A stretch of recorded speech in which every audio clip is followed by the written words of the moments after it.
जैसा कि हमने पिछले एपिसोड में देखा था कि शी हाउ का आमना सामना जिन फैमिली के जिन जान से हो जाता है।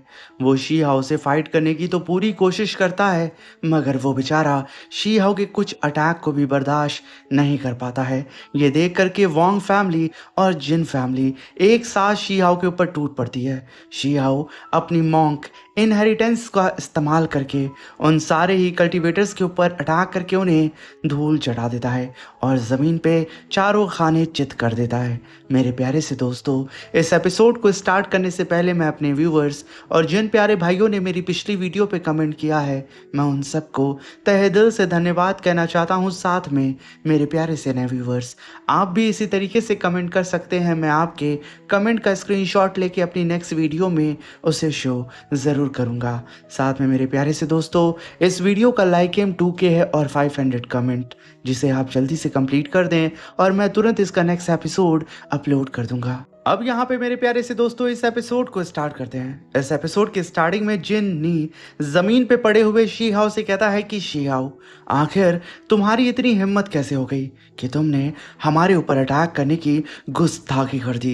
ये कहने के साथ वो जमीन पे पड़े पड़े शी हाउ को धमकी दे रहा था। तभी शी हाउ गोल्डन लॉयन के पास आके खड़ा हो जाता है। तभी वहां पे गोल्डन लॉयन शी हाउ से कहता है कि शी हाउ, जब तुम मुझे पीट रहे थे, मुझे बहुत अच्छे तरीके से याद है कि तुमने मुझे बड़ी ही बेरहमी से पीटा था, मगर जब इन बेवकूफ़ों की बारी आई है तो तुमने इन लोगों के ऊपर इतना रहम क्यों दिखाया है? आखिर ये लोग अभी भी अपने पैर पे खड़े कैसे हैं? बेचारे का यहाँ पे दिल टूट जाता है। उसे तो लगा था कि आज शी हाउ इन लोगों की हड्डी पसली तोड़ देगा, मगर तभी शी हाउ गोल्डन लॉयन की तरफ देखते हुए हंसता है और उसके सर पे एक थप्पड़ मारते हुए उसे शांत करते हुए कहता है कि अब तू बस भी कर दे।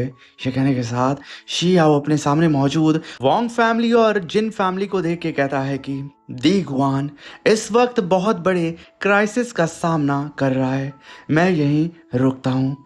हम अपने फाइटर्स को बेकार में ज़ाया नहीं कर सकते। अगर तुम लोग वाकई ही बैटल मेरिट की कदर करते हो तो बैटल फील्ड में जाकर कमाओ, अपने कामों को बोलने दो और सिर्फ बातों को नहीं। समझ में आया तुम सबको? इस बात को सुन करके जिन ने गुस्से में उठता है और कुर्राते हुए अपनी पावर को अनलिश करते हुए कहता है कि शी हाउ के बच्चे, आज मैं तुझे यहीं पे तेरे क्लैन के साथ मिट्टी में मिला दूंगा। वो बेचारा अटैक करता, तभी वहाँ पे उन सभी लोगों के ऊपर ग्रेविटी प्रेशर लगने लगता है और तभी हमें फॉरबिडन जोन के गार्डियन हैन एल्डर की आवाज़ सुनाई देती है, जो कि कहते हैं कि वोंग फैमिली और जिन फैमिली, अपनी जुबान संभाल कर बात करो। ये divine would box young friend she how ने अपना खून और जान दांव पर लगाकर हासिल किया है। इसे छूने का हक किसी और को बिल्कुल भी नहीं है। और लेडी जिन और साथ में वोंग चैंग शैन, क्या तुम लोग वाकई ही इतने नीचे गिर चुके हो कि एक पुराने डिवाइन वुड बॉक्स के लिए इतने बेचैन हो? तभी वहाँ पे लेडी जिन कहती है कि मैं तो बस एक पल के लिए एकदम उत्साहित हो गई थी, तो क्यों ना हम सब मिलकर इसे एग्जामिन करें। और तभी आसमान में एंसेस्ट्रल अल्टर अपीयर होता है, जहाँ पे हैन एल्डर कहते हैं कि यंग फ्रेंड शी हाउ, कृपया हमारे साथ एंसेस्ट्रल अल्टर चले आओ। Lord of the forbidden zone का एक मैसेंजर यहाँ पहुँच चुका है, यानी कि मैं, वो भी इस पुराने डिवाइन बॉक्स को देखना चाहते हैं और हम बुढ़े लोग भी काफ़ी देर से आपका इंतज़ार कर रहे हैं। तभी वहाँ पे शी हाउ कहता है कि ठीक है सीनियर, मैं आ रहा हूँ। तभी शी हाउ गोल्डन लॉयन को सहलाते हुए कहता है कि अगर कोई और मुसीबत खड़ी करे तो सीधा उससे तुरंत यहीं पे निपट लेना, और हाँ, अगर हार गए तो आज रात का डिनर लॉयन मीट बॉल बनेगा। इस बात को सुनकर के गोल्डन लॉयन कहता है कि अगर कोई मुझसे भिड़ेगा तो मैं उसे पहले ही फाड़ के रख दूंगा। तभी शी हाउ बहुत ही तेज़ी से उड़ते हुए उस एंसेस्ट्रल अल्टर के अंदर जाने लगता है। सीन शिफ्ट होता है और हम हैन एल्डर को देखते हैं, जो कि अपने मुर्गे के साथ बैठे होते हैं और उसे दाना खिला रहे थे। वहाँ पे और भी एल्डर्स मौजूद थे। तभी वहाँ पे शी हाउ की एंट्री होती है, जहाँ पे हैन एल्डर कहते हैं कि अरे छोटे शैतान, आखिर तुम आ ही गए। कहीं रास्ते में किसी अंधे बेवकूफ ने तुम्हें रोकने की कोशिश तो नहीं की। हैन एल्डर यहाँ पे वोंग फैमिली और जिन फैमिली को ताना कस रहे थे। तभी वहां पे शीहाओ कहता है कि सीनियर, मैं तो बहुत ही आराम से यहाँ आ गया। तभी वहां पे हैन एल्डर शीहाओ को बैठने के लिए एक छोटी सी चटाई देते हैं, जिसके ऊपर शीहाओ तुरंत जाके बैठ जाता है। मगर जैसे ही शीहाओ बैठा था, उसके राइट साइड में जो डिवाइन वुड बॉक्स था वो चमक उठता है और सारे ही एल्डर्स की नजरें उस पे जा करके टिक जाती है। इस चीज को देख करके लेडी जिन तुरंत एकदम एक्साइटेड होकर के अपनी पावर को अनलिश करती है और एक स्पिरिचुअल पाम को रिलीज करके शीहाओ के पास से उस डिवाइन वुड बॉक्स को अपनी तरफ खींचने की कोशिश कर रही होती है। इस चीज को देख करके हैन एल्डर अपने मुर्गे को आगे भेजते हैं। वो मुर्गा जाकर के एक ही अटैक में उस जाइंट से पाम अटैक को चुटकियों में डिस्ट्रॉय करता है और बहुत ही तेजी से वापस आकर के हैन एल्डर के बगल में खड़ा हो जाता है। तभी वहां पे एक धमाका होता है और ये सब कुछ 0.001 सेकंड के भी अंदर हुआ था। तभी वहां पे हैन एल्डर कहते हैं कि लेडी जिन, सिर्फ देखना ठीक है, लेकिन तुम इसे हाथ क्यों लगा रही हो? तभी लेडी जिन कहती है कि मैं बस थोड़ी ज्यादा उत्साहित हो गई थी। यंग फ्रेंड शियाओ, क्या आप हमें इस डिवाइन वुड बॉक्स को देखने की इजाज़त देते हैं? हम इसे पर्सनली देखना चाहते हैं। इस बात को सुनकर के शियाओ कहता है कि बेशक सीनियर, मैं इसे यहाँ पे इसीलिए तो लाया हूँ। ये कहने के साथ शियाओ उस डिवाइन वुड बॉक्स को उठा करके लेडी जिन को दे देता है। लेडी जिन अपनी पावर से उसे ओपन करने की अब कोशिश करने लगती है। तभी वहां पे एल्डर हैन कहते हैं कि तो इस पुराने से टूटे फूटे बॉक्स के अंदर शायद इमॉर्टल किंग बनने का कोई मौका छुपा हुआ है। इसलिए शियाओ, इन सभी बेवकूफ़ों को देखो, ये लोग इसे पाने के लिए एक ही दूसरे के ऊपर चढ़े जा रहे हैं। तभी वहां पे लेडी जिन कहती है कि मैं इसे ओपन नहीं कर पा रही हूँ और शायद ये मेरे बस की बात भी नहीं है। वो बेचारी कितनी भी कोशिश यहाँ पे कर लेती उस डिवाइन बॉक्स को ओपन करने की, आखिर में नतीजा एक ही निकल रहा होता है। वो यहाँ पे उस डिवाइन बॉक्स को टच से मस नहीं कर पा रही थी, इसलिए वो उस बॉक्स को उठा करके एम्परर यान को देती है। एम्परर यान भी अपनी थंडर की पावर का इस्तेमाल करके उस बॉक्स को खोलने की कोशिश करते हैं, मगर वो भी इसमें फेल हो जाते हैं। तभी बाकी एल्डर्स भी इस डिवाइन वुड बॉक्स को ओपन करने के लिए अपनी पूरी जी जान लगा देते हैं। यहाँ पे लगभग 9 हेवन के काफी सारे पावरफुल एल्डर्स मौजूद थे एक साथ। तभी हम वहां पे वोंग चैंग शैंग को देखते हैं, जो कि अपने स्पीयर को समन करता है और गुस्से में खड़ा हो जाता है। जहां पे उसके सामने एक पोर्टल अपीयर होता है और उसके अंदर से उसका स्पीयर बाहर निकलता है। इस गुस्से भरे रूप को देख करके लेडी जिन कहती हैं कि वोंग चैंग शैंग, प्लीज आप एक बार सोचिए, बेवजह इस डिवाइन वुड बॉक्स को खराब मत करिए, इसे डिस्ट्रॉय मत करिए, प्लीज एक बार सोचें, इसे बर्बाद मत करिए, ये हमारे पास आखिरी मौका है। मगर तभी हम वहां पे वोंग चैंग शैंग को देखते हैं, जो कि अपने स्पीयर को चार्ज करके सीधा ही अपने स्पीयर से उस डिवाइन वुड बॉक्स के ऊपर अटैक करता है। तभी वहां पे एक धमाका होता है और उस बेचारे वोंग चैंग शैंग का स्पीयर वापस से लौट करके उसके पास आ जाता है और बेचारा वोंग चैंग शैंग वो भी यहाँ पे फेल हो जाता है। तभी वहां पे हैन एल्डर कहते हैं कि मैं खुद भी इस बॉक्स का राज समझ नहीं पा रहा हूँ। पता नहीं तुम सब इसके पीछे अपनी इतनी एनर्जी क्यों बर्बाद कर रहे हो। मेरे मास्टर इस वुड बॉक्स को सिर्फ एक बार देखना चाहते हैं। कोई जल्दी नहीं है शिहाओ, पहले तुम सब अच्छी तरह इसका एग्जामिनेशन कर लो, उसके बाद हम इसके बारे में बात करेंगे। मगर तभी वहां पे वोंग चैंग शैंग कहता है कि अगर Lord of the forbidden zone को ये डिवाइन वुड बॉक्स इतना ही चाहिए तो वो खुद आकर इसे ले क्यों नहीं जाते। तभी वहां पे हैन एल्डर कहते हैं कि ये चीज़ एक बहुत बड़े कार्मिक डेप्थ से जुड़ी हुई है। अगर कोई बिना सोचे समझे इस तक पहुंचने की कोशिश करेगा तो आने वाले वक्त में उसे उसकी भारी कीमत चुकानी पड़ेगी। मैं तो बस आज सिर्फ इतना देखने आया हूं कि ये चीज़ असली है या नहीं। बस जहां तक इस कार्मिक डेप्थ का सवाल है, उसकी पूरी सच्चाई मुझे भी नहीं पता। और शियाओ, मैंने बहुत पहले तुमसे इसके बारे में जिक्र किया था, शायद तुम्हें इसके बारे में कुछ चीज़ें याद हों। तभी सभी लोग वहां पे हैन एल्डर को देखने लगते हैं। हैन एल्डर सभी लोगों को देखते हुए अपने हाथ में थोड़ी सी स्पिरिचुअल एनर्जी को जनरेट करते हैं और उसे उठा करके शी हाउ के फोरहेड की तरफ भेज देते हैं और कहते हैं कि इस वक्त हम एक एरा के आखिरी मोड़ पर खड़े हैं। डार्कनेस धीरे धीरे सब कुछ निगलने आ रहा है और तभी हम देखते हैं कि वो स्पिरिचुअल एनर्जी शी हाउ के फोरहेड यानी कि उसकी सोल सी के अंदर एंटर कर जाती है और उसे एक जाइंट सी फिनिक्स बर्ड नजर आती है जो कि आसमान से गिर रही थी और सडन वो लाइफ फोर्स में कन्वर्ट हो जाती है। ये वही लाइफ फोर्स थी जिसका इस्तेमाल ग्रैंड एल्डर कर रहे थे खुद की इंजरी को हील करने में। शियाओ इन सारे ही दृश्य को देख करके काफ़ी ज़्यादा कंफ्यूज हो जाता है। उसे समझ में नहीं आ रहा होता है कि आखिर वो इन सारी कड़ियों को किस तरीके से जोड़े। तभी वहाँ पे हैन एल्डर शियाओ की तरफ देखते हैं और शियाओ अभी भी ग्रैंड एल्डर और उस लाइफ एनर्जी लैम्प के बारे में सोच रहा था। शियाओ झटके से अपनी आंखें खोलता है। तभी वहाँ पे हैन एल्डर कहते हैं कि ग्रेट वॉर के दौरान सूरज खून से रंग जाएगा और जब वो वेस्ट में डूबेगा तो हो सकता है फिर कभी दोबारा ना उग सके। इस बात को सुन करके चारों ही तरफ एकदम सन्नाटा छा जाता है। सभी लोग यहाँ पे हैन एल्डर को देखने लगते हैं क्योंकि उन सबको अपना अंत नजर आ रहा था। सब के सब निराश हो चुके थे मगर तभी वहाँ पे मौजूद दो और एल्डर होते हैं जो कि 9 हेवन के अंदर 5th पोजीशन को कैरी कर रहे थे।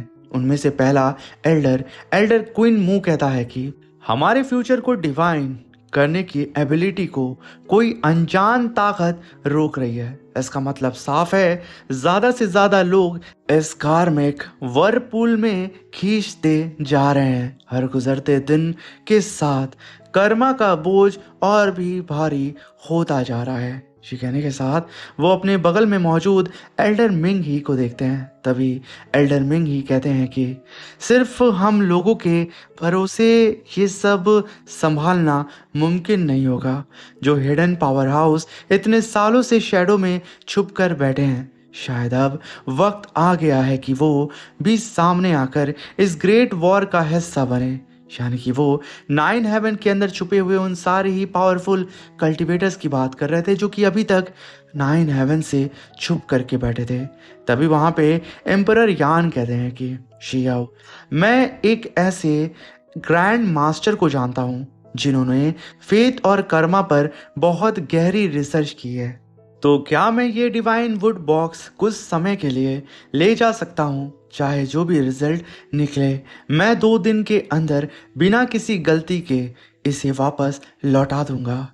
इस बात को सुनकर के शी हाउ अपनी जगह पे खड़े होते हुए कहता है कि जरूर आप इसे ले जा सकते हैं और मैं आप सभी लोगों से इजाजत लेता हूँ। सीनियर, मुझे उम्मीद है कि अगली बार आप सबके पास कोई अच्छी खबर होगी। तभी वहाँ पे इमॉर्टल एकेडमी और डिवाइन एकेडमी के एल्डर कहते हैं एम्परर यान से कि ये मामला बहुत ही गंभीर है। हम दोनों खुद लॉर्ड यानजू को पर्सनली गार्ड करेंगे और उनके साथ जाएंगे और पूरी ही तरीके से ध्यान रखेंगे कि ये वुड बॉक्स गलत हाथों में ना लगे। तभी वहाँ पे शिहाओ मुड़ करके उन सभी लोगों को देखते हुए कहता है कि क्या मुझे और ग्रैंड एल्डर को 9 हेवन के गद्दार के बारे में कोई इस बार सुराग मिलेगा? और क्या अगर वाकई जिन क्लैन या वोंग क्लैन ही जिम्मेदार होते तो बात कुछ ज्यादा ही सीधी होती? क्या हो सकता है कि किसी और इमॉर्टल ब्लडेड फैमिली का भी इसके पीछे हाथ हो? ये कहने के साथ शीहाओ एंसेस्ट्रल अल्टर से टेलीपोर्ट होकर के वापस अपने साथियों की तरफ जा रहा था।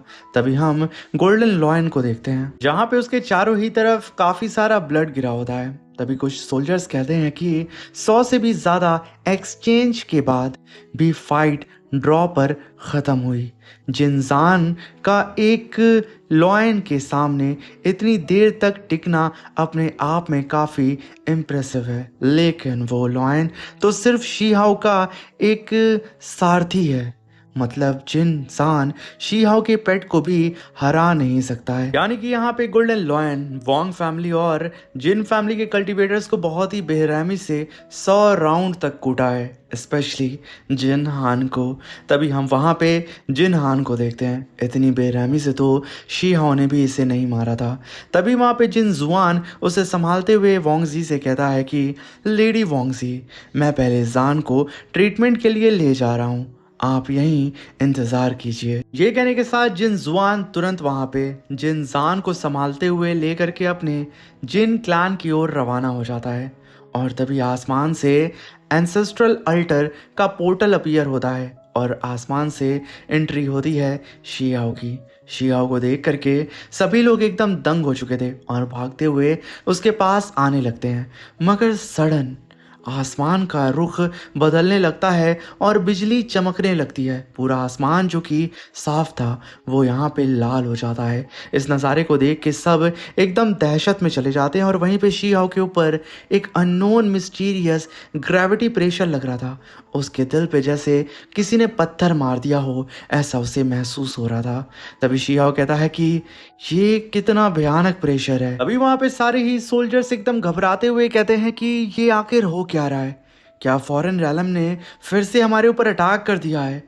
मगर तभी वहाँ पे जिन्नी हंसते हुए शीहाओ को देख के कहता है कि शीहाओ को देखो, फॉरेन रैलम के अंदर घुसने से पहले ही डर के मारे कांप रहा है। शीहाओ की हालत सच में यहाँ पे बहुत ख़राब होते जा रही थी। वहीं पे शीहाओ कहता है कि लेकिन अजीब बात है, बाकी लोगों को तो जैसे कुछ महसूस ही नहीं हो रहा है, ये सब कुछ मुझे आखिर फील क्यों हो रहा है। तभी गोल्डन लॉयन आगे बढ़ता है और वो आसमान में देखता है कि कई सारे अटैक सीधा ही दी कुआन की तरफ बढ़ रहे थे, यानी कि इंपीरियर गेट की तरफ। और इंपीरियर गेट का डिफेंसिव फॉर्मेशन एक्टिवेट हो जाता है और तभी ज़मीन के अंदर से कई सारे स्क्रोल्स बाहर निकलते हैं जो कि फॉरेन रैलम के इमॉर्टल किंग की बोन का शेप लेकर के हेवनली अल्टर को ही सील कर देते हैं। वही हेवनली अल्टर जो कि फॉरेन रैलम के कल्टीवेटर्स को 9 हेवन के अंदर आने से रोक रहा था, यानी कि इमॉर्टल किंग्स को। तभी वहां पे शीहाओ को घबराता हुआ देख के गोल्डन लॉयन कहता है कि शीहाओ, इधर मत देखो, जो तुम महसूस कर रहे हो वो एक इमॉर्टल किंग का प्रेशर है। जैसे कहा जाता है शेर की एक दहाड़ से गहरी घाटी तक कांप उठती है, लेकिन एक छोटी सी चींटी को उसका एहसास तक नहीं होता है। हर कोई उस किंग लेवल प्रेशर को महसूस नहीं कर सकता, लेकिन तुम शीहाओ, तुम वाकई ही सबसे अलग और निराले हो। तब यहाँ पे सीन शिफ्ट होता है और हम फॉरेन रैलम का सीन देखते हैं, जहाँ पे इमॉर्टल किंग के सामने मौजूद होता है फॉरेन रैलम का ड्रैगन स्लेयर, जो कि कहता है कि माय लॉर्ड, आप प्लीज़ मेरी बात सुने। हमने 6 पावरफुल सुप्रीम्स को भेजा था पूरी प्लानिंग के साथ। वो दी गुआन के सबसे ताकतवर फाइटर्स को भी ख़त्म करने के लिए काफ़ी थे, लेकिन हमने बिल्कुल उम्मीद नहीं की थी कि सिर्फ मेंग तियांगजेंग अकेला ही बाहर निकलेगा। रिइंफोर्समेंट वक्त पर नहीं पहुंच सकी और उसने अकेले ही हमारे 2 सबसे ताकतवर सुप्रीम फाइटर को मार डाला। इस बात को सुन करके वो इमॉर्टल किंग वान फू कहता है कि तुम लोग एक अकेले अपोनेंट को भी नहीं संभाल सके। ऐसे नाकाम लोगों के लिए इस एरा में जिंदा रहने की कोई जगह नहीं बची। ये कहने के साथ वो पूरी ही तरीके से उस ड्रैगन स्लेयर को जलाने लगता है और उसकी पूरी बॉडी के साथ साथ उसकी सोल को जला करके राख कर देता है। रह जाती है तो सिर्फ उसकी चीख और उसकी पुरानी यादें। तभी वहाँ पे वान फू कहता है कि और जहाँ तक इस सिटी की बात है, यानी कि इंपीरियर सिटी की, इसका टूटना अब सिर्फ वक्त की बात है। ये कहने के साथ वो अपनी पावर को अनलिश करके काफ़ी पावरफुल अटैक सीधा आसमान की तरफ करता है। वो अटैक आसमान में जाकर के सीधा ही ज़मीन में धमाक से गिरता है। इतना बड़ा वहाँ पे ब्लास्ट होता है कि ये ब्लास्ट का इम्पैक्ट बहुत ही तेज़ी से इंपीरियर सिटी के उस बैरियर की तरफ पड़ रहा था, जिस बैरियर ने अभी तक उस इंपीरियर सिटी को प्रोटेक्ट किया था।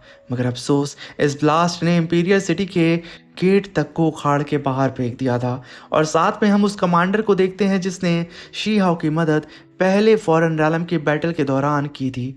वो अपने साथियों के साथ मिलकर के उस ब्लास्ट के इम्पैक्ट को रोकने की कोशिश करता है, मगर अफसोस वो अपने साथियों के साथ साथ इस ब्लास्ट की चपेट में आकर के मारा जाता है। रह जाती हैं तो सिर्फ लाशें और टूटा हुआ ये इंपीरियर गेट का डोर। तभी उस गेट के सामने फॉरेन रैलम की पूरी आर्मी आके खड़ी हो जाती है, जहाँ पे वो सब लोग एक सांस में कहते हैं कि इमॉर्टल किंग की तरफ से हुक्म दिया जाता है, 9 हेवंस के सारे ही कल्टीवेटर्स तुरंत गेट खोल दो और सरेंडर कर दो, वरना यही जगह तुम सबकी खबर बन जाएगी। इसी के साथ मेरे प्यारे से दोस्तों ये शानदार सा एपिसोड यहीं पे ख़त्म होता है। लाइक गेम जल्दी से कंप्लीट कर दें, मैं जल्दी से इसका नेक्स्ट एपिसोड डिटेल में लंबा आप लोगों के लिए अपलोड कर दूंगा। अब मिलते हैं नेक्स्ट एपिसोड में, तब तक के लिए अपना ख्याल रखें, सावधान रहें और चैनल को सब्सक्राइब करके जाएं। Thank you for watching.